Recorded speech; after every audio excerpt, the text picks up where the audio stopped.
Se você curtir esse vídeo, não esquece de deixar o like e se inscrever no canal para não perder os próximos. A casa do Alto da Serra. Sempre ouvi minha avó dizer para nunca subir a trilha que leva ao alto da Serra do Cipó à noite. Ela dizia que a última casa que existiu lá em cima escondia coisas que nem o padre da vila quis abençoar, mas curiosidade de jovem é fogo. E numa sexta-feira nublada, eu e 2 amigos resolvemos ir até lá. O mato era fechado e a subida era difícil. Já era fim de tarde quando encontramos os restos da casa. Só um alicerce de pedra, pedaços de madeira e uma velha lareira de tijolos. Decidimos fazer uma fogueira ali mesmo e passar a noite, achando que era só lenda. Mas assim que escureceu, começou. Primeiro, ouvimos vozes baixas, como se alguém sussurrasse dentro da mata. Depois, passos, muitos, como se tivesse uma procissão caminhando em volta da casa, mas sem ninguém à vista.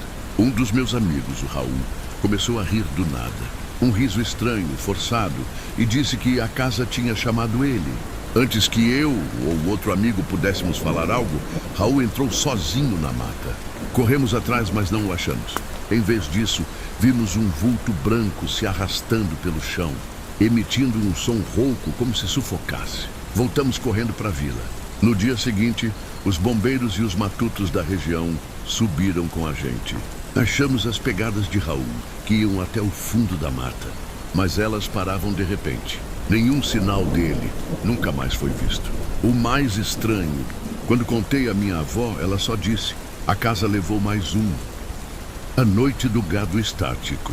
Isso aconteceu em 2004, no sítio do meu tio em Minas Gerais.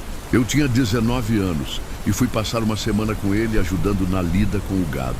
Era uma fazenda simples, cercada por morros e mata fechada. O que me marcou até hoje foi uma noite em que algo paralisou todos os bois. Era uma terça-feira. Choveu o dia inteiro e à noite veio aquela neblina espessa que cobre tudo como lençol. A luz da casa piscava direto e o gerador fazia um barulho estranho, como se estivesse engasgando. Por volta das 2 da manhã, meu tio me acordou com uma expressão que eu nunca tinha visto nele. Veste a bota e pega a lanterna. O gado tá esquisito.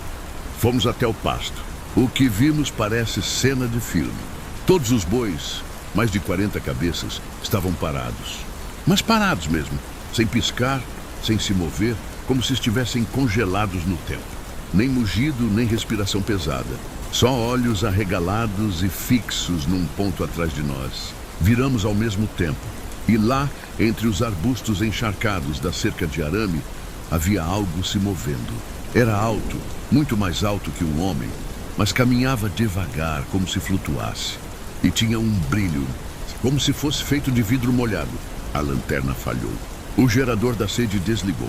Tudo ficou escuro por segundos eternos. Quando a luz voltou, o ser tinha sumido. Mas os bois continuavam imóveis, como se estivessem em transe. Meu tio pegou o berrante e começou a soprar, como se tentasse quebrar o encantamento. Só depois de quase 1 hora, os animais começaram a voltar ao normal. Um por um, como se despertassem de um pesadelo. No dia seguinte, os bois estavam ariscos, não comiam, e 3 deles morreram sem explicação. Um veterinário foi chamado, mas não achou nada de anormal. Nem infecção, nem veneno, nada. Desde aquela noite, nunca mais consegui olhar um campo neblinado do mesmo jeito. Meu tio jurava que era coisa da gente da mata e passou a deixar oferendas de fumo e pinga todo mês na beira da cerca. E eu nunca mais voltei ao sítio. A velha do milharal, na minha infância, todo mundo da região falava para nunca andar pelo milharal depois do pôr do sol. A história era sempre a mesma. Uma velha de vestido preto, rosto queimado e um chapéu de palha podre vagava entre as fileiras, arrastando correntes e sussurrando orações ao contrário. Eu achava que era só papo para assustar criança. Até que aos 17 anos tive que atravessar aquele milharal sozinho. A estrada principal tinha caído após um temporal e o único caminho até a casa da minha avó era por ali. Era fim de tarde e eu achava que ia dar tempo de cruzar tudo antes de escurecer. Me enganei. Lá pelas primeiras fileiras, o vento já não passava. Um silêncio estranho tomava conta. Nem grilo, nem pássaro. Só o som dos meus próprios passos quebrando folhas secas. Quando cheguei no meio do milharal, vi que algo estava errado. As espigas estavam negras, retorcidas, com um cheiro azedo, como carne podre. Foi quando ouvi o som das correntes. No início achei que fosse imaginação, mas aí vieram os passos, arrastados, lentos, como alguém doente. Virei e vi uma mulher magra, com o vestido colado ao corpo pela lama, sem olhos, só buracos escuros, caminhando em minha direção. Corri, tropeçando em raízes e folhas, e a cada curva do milharal, ela parecia mais próxima. A única coisa que me salvou foi a reza que minha avó sempre ensinou. Anjo do Senhor, meu zelador. Repeti em voz alta, quase gritando. A figura parou. Não recuou. Apenas desapareceu como se desmanchasse no ar. Quando saí do milharal, tremendo, era noite fechada. Meus braços estavam arranhados, como se unhas tivessem me segurado com força. No outro dia, contei o que vi. Um velho do vilarejo falou que aquela mulher tinha sido uma parteira que fez um pacto com coisa ruim para curar uma peste na região. Quando a peste passou, os moradores a culparam e a queimaram viva ali, no meio do milharal.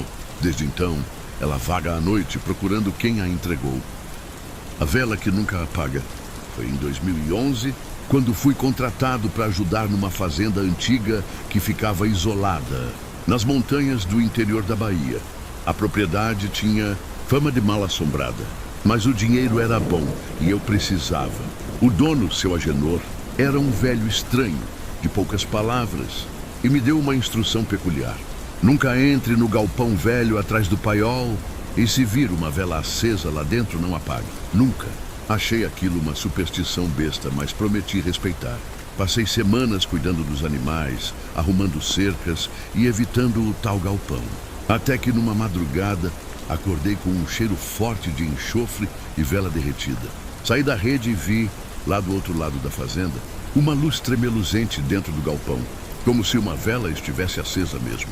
A curiosidade foi maior que o medo. Quando entrei, a temperatura caiu como se eu tivesse mergulhado em água fria.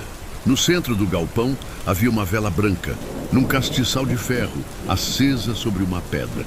E em volta, marcas estranhas no chão, como garras. Me aproximei e uma voz sussurrou bem atrás de mim. Se apagar, ele acorda. Virei assustado. Ninguém. Mas o ar ficou pesado, como se algo respirasse comigo. Resolvi sair correndo. No dia seguinte, contei para o seu Agenor. Ele não se surpreendeu. Apenas pegou um saco de fubá, fumo de corda e uma garrafa de pinga e foi até o galpão. Ficou lá trancado por horas. Quando voltou, parecia mais velho. Ele me contou que aquela vela foi acesa por uma mãe de santo há mais de 50 anos. Um espírito ruim preso num homem que enlouqueceu e matou 3 filhos na fazenda. Só ficava adormecido se a vela estivesse acesa. Já tentaram apagar. Um vaqueiro fez isso em 1976 e sumiu. A única coisa que acharam dele foi o chapéu, mordido no meio. Desde aquele dia, nunca mais cheguei perto do galpão. E até hoje, quando lembro daquele cheiro de vela derretida, meu estômago embrulha. A criança do poço. Na fazenda onde minha tia morava, havia um poço velho, tampado com tábuas e correntes. Desde que me entendo por gente, aquele lugar era proibido. Minha avó dizia que quem olhasse dentro dele podia ver o que já morreu, ou o que ainda vai morrer. Quando eu tinha 14 anos, fui passar as férias lá. Uma noite acordei com barulho de criança chorando. Achei que fosse meu primo pequeno, mas ele dormia tranquilo no outro quarto. Fui até a varanda e vi as tábuas do poço levantadas. E lá estava ela, uma menina branca como vela, com vestido azul sujo de barro e os olhos tão escuros que pareciam vazios. Ela me olhou e disse: "Você escuta também?" Congelado, só consegui balançar a cabeça negativamente. Então ela apontou para dentro do poço e sussurrou: "Eles estão com fome." Voltei correndo para dentro. Contei para minha tia, que empalideceu. Ela chamou o caseiro, que foi lá verificar. As tábuas estavam quebradas e as correntes enferrujadas e jogadas no chão. Ele reforçou tudo com pregos grandes e colocou um cadeado. No dia seguinte, minha avó me contou a história. Nos anos 50, 3 irmãos caíram no poço enquanto brincavam. Só 2 corpos foram recuperados. O menor, Damião, nunca foi achado. O poço foi fechado às pressas depois que outros moradores começaram a ouvir a voz dele à noite, pedindo ajuda ou rindo. Minha tia tentou me convencer de que era sonho, mas dias depois encontramos pegadas pequenas e descalças ao redor do poço, como se uma criança tivesse caminhado na lama, mesmo sem chover há semanas. Antes de ir embora, deixei um brinquedo meu perto do poço, por impulso. Uma semana depois, minha tia me ligou apavorada. O brinquedo apareceu dentro da casa dela, coberto de terra, e com a voz da menina dizendo: "Agora ele vai brincar com você também." Desde então, nunca mais voltei naquela fazenda. Mas às vezes, ainda escuto um choro fraco, vindo de lugar nenhum. A menina do pé de ipê. Na fazenda do meu avô, havia um velho pé de ipê roxo, imenso, isolado no fim da plantação de milho. Desde pequeno, me diziam para nunca passar por lá depois do pôr do sol. Diziam que era assombrado. Claro que, como qualquer adolescente curioso, um dia desobedeci. Era uma noite abafada de verão, sem lua, e eu me atrevi a andar até o ipê só com uma lanterna. O campo estava silencioso, exceto pelo som dos grilos e o farfalhar distante do mato. Quando cheguei à árvore, vi algo que congelou meu sangue. Uma menina, de uns 8 anos, sentada na raiz grossa, de vestido branco sujo e cabelos cobrindo o rosto. Pensei que fosse uma criança perdida. Perguntei se ela estava bem, mas ela não respondeu. Quando dei um passo à frente, ouvi um choro baixinho. Não vinha dela, mas de todos os lados, como se o mato inteiro estivesse chorando. A lanterna falhou por um segundo e, quando voltou, ela estava de pé, olhando para mim. Seus olhos eram completamente pretos. Corri, me embrenhei no milho sem olhar para trás, tropeçando em raízes, ralando as pernas. Quando finalmente cheguei de volta à casa, meu avô estava me esperando na varanda, com o olhar mais sério que já vi.